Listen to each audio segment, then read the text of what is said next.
जय Shri Krishna. गीताधाम Gurukul online classes में class अष्टम का विषय है सामाजिक विज्ञान अध्याय 9 राष्ट्रीय आंदोलनों का संगठन 1817 से लेकर 1870 से लेकर 1947 तक, जिसमें हमने पहले पढ़ा रॉयल एक्ट था, खिलाफत आंदोलन और असहयोग आंदोलन पढ़ा। उसी के साथ हमने गांधी जी का भारत आगमन पढ़ा।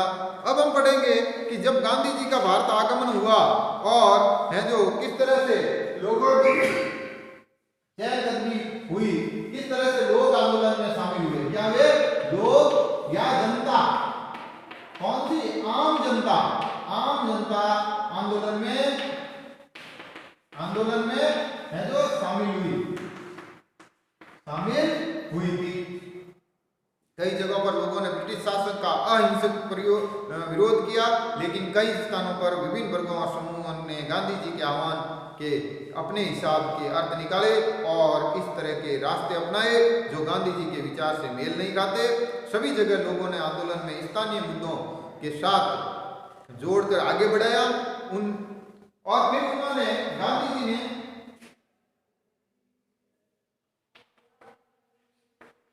गांधी जी के आह्वान पर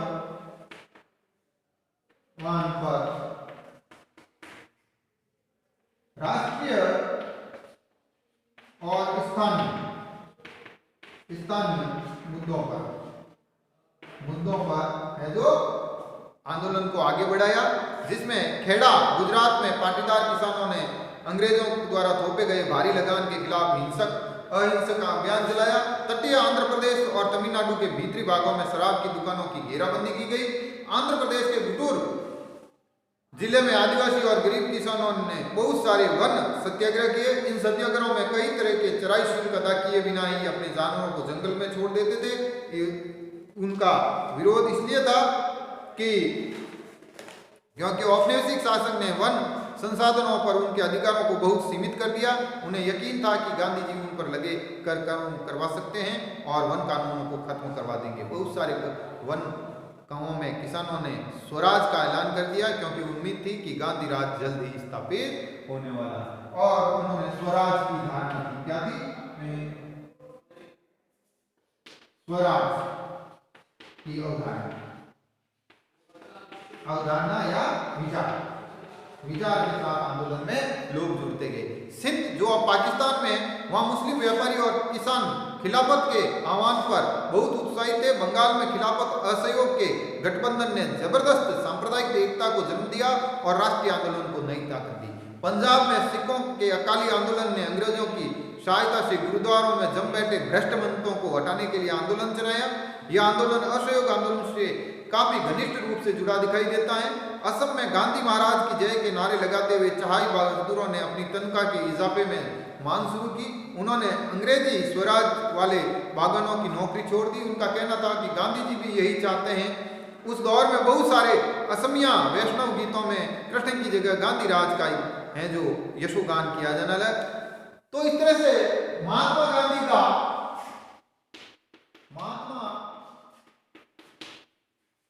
गांधी की जन लोक प्रियता बढ़ी। किस तरह से बढ़ी? जैसे जनता के महात्मा हो गए। इन उदाहरणों से के आधार पर हम देख सकते हैं कि कई जगह के लोग गांधी को एक तरह मसीहा, एक ऐसा व्यक्ति मान लगे जो उन्हें मुसीबतों और गरीबी से छुटकारा दिला सकता है। गांधी वर्गीय टकरावों की बजाय वर्गीय एकता के समर्थन थे। वर्गों में टकराव या अलग अलग वर्गों के साथ नहीं, सभी वर्ग। परंतु किसानों को लगता था कि गांधी जी जमींदारों के खिलाफ उनके संघर्ष में मदद करेंगे। खेतिहर किसानों को यकीन हो गया कि गांधी उन्हें जमीन दिला देंगे। कई बार आम लोगों ने खुद अपनी उपलब्धियों के लिए भी गांधी जी को श्रेय दिया। उदाहरण के लिए एक शक्तिशाली आंदोलन के बाद संयुक्त प्रांत, जो अब वर्तमान में अपना उत्तर प्रदेश राज्य है, स्थित प्रतापगढ़ के किसानों ने पट्टेदारों की गैर व्यक्तिगत को रुकवाने में सफलता पा ली। परंतु उन्हें लगता था कि यह सफलता उन्हें गांधी जी की वजह से मिली। कई बार गांधी जी का नाम लेकर आदिवासी और किसानों ने ऐसी कार्रवाई की जो गांधी जी के आदर्शों के अनुरूप नहीं थे। उन्हीं में से आगे हैं 1922 से 1929 की घटनाएं। 1922 से 1929 की घटनाएं। घटना 1922 से 1929 की घटनाएं। महात्मा गांधी हिंसक आंदोलन के विरुद्ध थे। इस कारण फरवरी 1922 में जब किसानों की भीड़ ने एक चोरी चोरा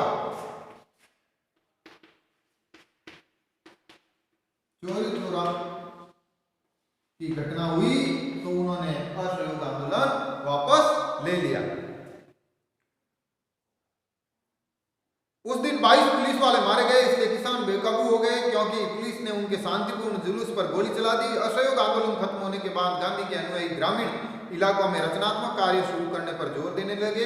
निरंजन दास और मोतीलाल नेहरू जैसे अन्य लोगों की दलील थी कि पार्टी को परिषद चुनाव में हिस्सा लेना चाहिए और परिषद के माध्यम से सरकारी नीतियों को प्रभावित करना चाहिए। 20 के दशक के मध्य गांवों में किए गए व्यापक सामाजिक आंदोलन की बदौलत गांधीवादियों को अपना जनाधार फैलाने का काफी मदद मिली।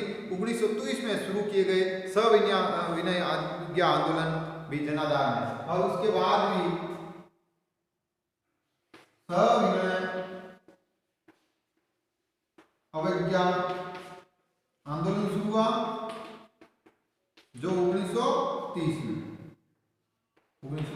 और इस आंदोलन में जो था वो था असहयोग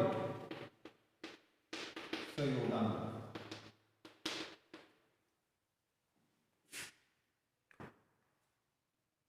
भारतीय कम्युनिस्ट पार्टी और हिंदुओं के संगठन राष्ट्रीय स्वयंसेवक की स्थापना भी लगभग 20 के दशक के मध्य दो महत्वपूर्ण घटनाएं थी और उसी दौर में दो चीजें, एक थी भारतीय कम्युनिस्ट पार्टी और दूसरा था राष्ट्रीय स्वयंसेवक संघ। इनकी भी स्थापना 1920 के मध्य हुई थी। भारत के भविष्य को लेकर इन पार्टियों की सोच में गहरा फर्क रहा। अपने अध्यापकों की सहायता से जब आपको ये पता चलेगा कि किस दौरान क्रांतिकारी राष्ट्रवादी भगत सिंह भी सक्रिय हुए। इस दशक के आखिरी में कांग्रेस ने पूर्ण स्वराज्य का प्रस्ताव पारित किया। जवाहरलाल नेहरू की अध्यक्षता में है जो 1929 में पारित किए गए प्रस्ताव के आधार पर 26 जनवरी 1930 को स्वतंत्रता दिवस मनाया गया और प्रथम स्वराज दिवस 26 जनवरी 1930 लाहौर के रावी नदी के तट पर यह मनाया गया था। तो किस तरह से भगत सिंह के बारे में वो आपको टॉपिक है, क्योंकि अगला टॉपिक आपका इसमें से हटा दिया गया है। गांधी और ये सारा भारत छोड़ो आंदोलन, दांडी यात्रा भी आपकी इसमें हटा दी गई है।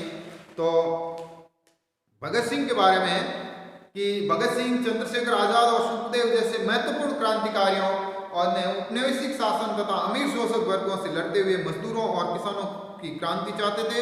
इस काम को पूरा करने के लिए उन्होंने दिल्ली के में फिरोज शाह कोटला में हिंदुस्तान सोशलिस्ट रिपब्लिकन एसोसिएशन की स्थापना की और 17 दिसंबर 1928 को भगत सिंह, चंद्रशेखर आजाद व राजगुरु में लाला लाजपत राय की लाठीचार्ज करने वाले सैंडर्स नामक पुलिस अधिकारी की हत्या कर दी और इसी कारण बाद में लाजपत राय की मृत्यु हुई।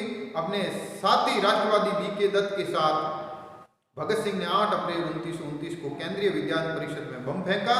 क्रांतिकारियों ने अपने पर्चे में कहा कि उनका मकसद किसी की जान लेना नहीं बल्कि बहरों को सुनाना है तथा विदेशी सरकार को उसके द्वारा किए गए भयानक शोषण से अवगत कराना है।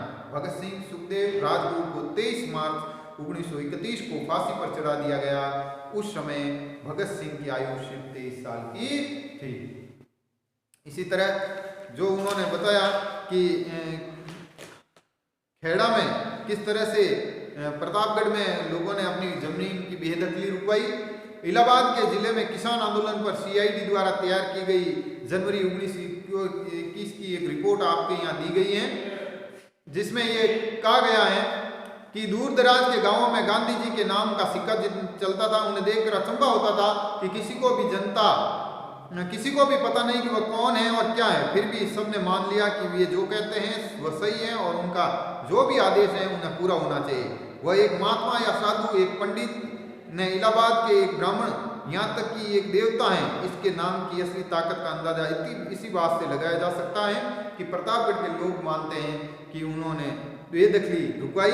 आमतौर पर गांधी जी का लोग सरकार का विरोध नहीं मानते, बल्कि केवल जमींदारियों का विरोध मानते हैं। हम गांधी और सरकार के पक्ष में हैं, ऐसा उन्होंने गांधी के बारे में लोगों की धारणा थी। कल हम इससे आगे जो पढ़ेंगे। धन्यवाद।